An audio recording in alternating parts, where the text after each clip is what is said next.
Hi friends, അപ്പോൾ എല്ലാ കൂട്ടുകാർക്കും നമ്മുടെ ചാനലിലേക്ക് വീണ്ടും സ്വാഗതം. അപ്പോൾ അതായത് കാർത്തിക സ്തംഭം കത്തിക്കാൻ വേണ്ടിയിട്ട് അപ്പോൾ ആ വീഡിയോ ആണ് നമ്മളിന്നിവിടെ കാണിക്കുന്നത്. അപ്പോൾ അത് ഞങ്ങൾ പൊങ്കാലയുടെ തലേ ദിവസം എടുത്തതാണിത്. ഇത് ദേവിയുടെ ഒരു വർഷത്തെ ഉടയാടയാണ് ദേവിക്ക് ചാർത്തുന്നത്. അതായത് കാർത്തിക മുതൽ പിറ്റേ വർഷത്തെ കാർത്തിക വരെയുള്ള ദേവിയുടെ ഉടയാടയാണിത്. അപ്പോൾ ഇത് ഈ സ്തംഭത്തിൽ കാർത്തിക സ്തംഭം കത്തിക്കാനുള്ള ഈ തൂണിൽ ചുറ്റിയിരിക്കുന്നത് മൊത്തം തൂണിൽ ചുറ്റിയിരിക്കുന്നു. അത് ഈ നാട്ടുകാരും ഒക്കെ കൂടെ ഭക്തജനങ്ങളും ഒക്കെ കൂടെയാണ് ഈ തൂണിൽ ഇങ്ങനെ കെട്ടുന്നത്. അപ്പോൾ ഇത് തലേ ദിവസം എടുത്ത വീഡിയോ ആണ്. പൊങ്കാല ദിവസം രാത്രിയിൽ ദീപാരാധന കഴിഞ്ഞിട്ടാണ് കാർത്തിക സ്തംഭം കത്തിക്കുന്നത്. അപ്പോൾ നമുക്ക് മനസ്സിലാകും ഇത് എത്രയുണ്ട് എന്നുള്ളത്. അത്രയും അടുക്കി ഒരു വർഷത്തെ ദേവിയുടെ ഉടയാട എന്ന് പറയുമ്പോൾ കുറച്ചൊന്നുമല്ല. അപ്പോൾ ഈ ഉടയാട കത്തിക്കുന്നതിലൂടെ ഈ നാടിൻ്റെ മുഴുവൻ തിന്മയും ഈ കാർത്തിക സ്തംഭം എരിഞ്ഞടങ്ങുന്നതിലൂടെ നാടിൻ്റെ മുഴുവൻ തിന്മയും എരിഞ്ഞടങ്ങുന്നു എന്നാണ് വിശ്വാസം. അതൊരു വിശ്വാസം. അപ്പം ഈ വിശ്വാസങ്ങളൊക്കെ അല്ലേ മനുഷ്യർ ഓരോ രീതിയിലും, അത് ഏതു മതമാണെങ്കിലും കൂടി ഓരോ വിശ്വാസം അവനവൻ്റേതായ ഒരു വിശ്വാസത്തിലൂടെയാണ് അവർ കടന്നു പോകുന്നത്. അപ്പോൾ പിറ്റേ ദിവസം പൊങ്കാല കഴിഞ്ഞു. പൊങ്കാലയുടെ വീഡിയോ നമ്മൾ ഇട്ടിട്ടുണ്ടായിരുന്നു. അപ്പോൾ അത് കഴിഞ്ഞിട്ട് രാത്രിയിൽ എനിക്ക് പങ്കെടുക്കാൻ പറ്റിയില്ല, കാർത്തിക സ്തംഭം കത്തിക്കുന്നത് കാണാൻ പറ്റിയില്ല. എനിക്ക് നൈറ്റ് ഡ്യൂട്ടി ഉണ്ടായിരുന്നു. അപ്പോൾ മക്കൾ വന്നിട്ടുണ്ട്. അത് നല്ല മഴയുണ്ട് എങ്കിൽ കൂടി കുടയും പിടിച്ചിട്ട് ആണ് ഭക്തജനങ്ങൾ ഇതൊരു വിശ്വാസമാണ്. ഇത് കത്തിക്കുന്നത് കണ്ടാലുള്ള അതൊരു വിശ്വാസം. അപ്പോൾ അതിൻ്റെ പേരിൽ ഭക്തജനങ്ങളൊക്കെ വന്നിട്ടുണ്ട്. മഴയായിട്ട് കൂടി കുട പിടിച്ചിട്ടാണ് വന്നിരിക്കുന്നത്. അപ്പോൾ അതാ കത്തിച്ച് തുടങ്ങി. മഴയുമുണ്ട്, കാണാൻ പറ്റും നമുക്ക്, നല്ല മഴയുണ്ട്. എൻ്റെ മക്കളും ചേട്ടനുമൊക്കെ കുട പിടിച്ച് ഇവിടെ നിൽപ്പുണ്ട്. അവരാണ് വീഡിയോ എടുക്കുന്നത്. അപ്പോൾ അവർ വീഡിയോ എടുത്ത് എനിക്ക് അയച്ചു തന്നെ, ഞാനാണ് എഡിറ്റ് ചെയ്തത്. കണ്ടോ? അപ്പോൾ അതാ കത്തിക്കുന്ന വീഡിയോ ആണിത്.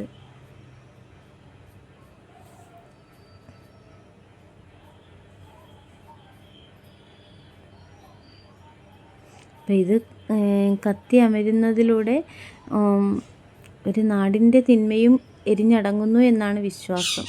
അപ്പം എന്തായാലും വിളിപ്പുറത്തമ്മയായ ചക്കുളത്തമ്മയുടെ പൊങ്കാലയും കാർത്തിക സ്തംഭവും ഒക്കെ കഴിഞ്ഞു. അപ്പം എല്ലാവരും ഇത് കഴിഞ്ഞ് എല്ലാവരും പോയി തുടങ്ങി. അപ്പം നമുക്കൊരു വിഷമം, എല്ലാം കഴിഞ്ഞല്ലോ, ഇതിനു വേണ്ടിയിട്ടാണ് നമ്മൾ പൊങ്കാല ഇടാൻ കാത്തിരുന്നതാണ്. പക്ഷെ ഇടാൻ പറ്റിയില്ല.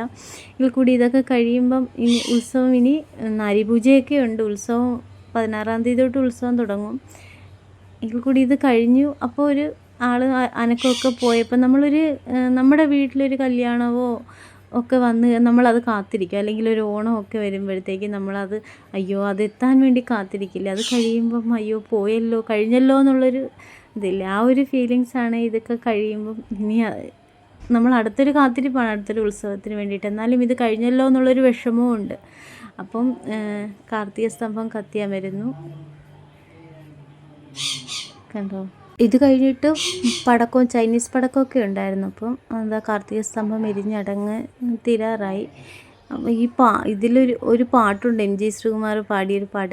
വൃശ്ചിക പൊങ്കാല കഴിഞ്ഞു, കാർത്തിക ദീപവും തൊഴുതു, തിരുവരങ്ങൊഴിഞ്ഞു പടിയിറങ്ങുമ്പോൾ പലവട്ടം ചോദിച്ചു മെല്ലെ, ഇനിയെന്നു കാണുമമ്മേ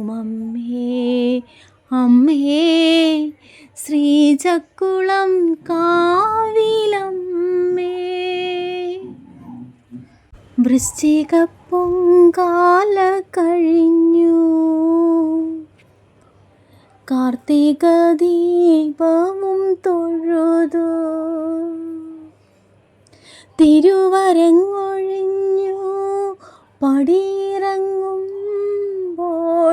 പലവട്ടം ചോദിച്ചു മെല്ലെ, ഇനിയെന്നു കാണുമമ്മേ ശ്രീചക്കുളം കാവിലമ്മേ. അപ്പോൾ അപ്പം ഇത് ഈണമൊന്നും ശരിയല്ല എങ്കിൽ കൂടി ഉള്ളിൻ്റെ ഉള്ളിൽ ഈ പാട്ട് കേട്ടാൽ അത്രയും അങ്ങനെ ഒരു ഫീലാണ്, നമുക്ക് അത്രയും സങ്കടം തോന്നുന്നൊരു ഫീലാണുള്ളത്. അപ്പോൾ എനിക്ക് കൂടുതലൊന്നും പറയാനില്ല. അപ്പോൾ വിളിപ്പുറത്തമ്മയായ ചക്കുളത്തമ്മയുടെ കാർത്തിക സ്തംഭവും പൊങ്കാലയും ഒക്കെ കഴിഞ്ഞു. അപ്പോൾ നമുക്കിനി ഉത്സവത്തിനായിട്ട് കാത്തിരിക്കും. അപ്പോൾ ഞങ്ങളുടെ ഈ കുഞ്ഞു വീഡിയോ ഇഷ്ടപ്പെടുകയാണെങ്കിൽ സപ്പോർട്ട് ചെയ്യാം. ഇത്രയേ ഉള്ളൊരു വീഡിയോ ആയിട്ട് വരുന്നിടം വരെ ബായ്.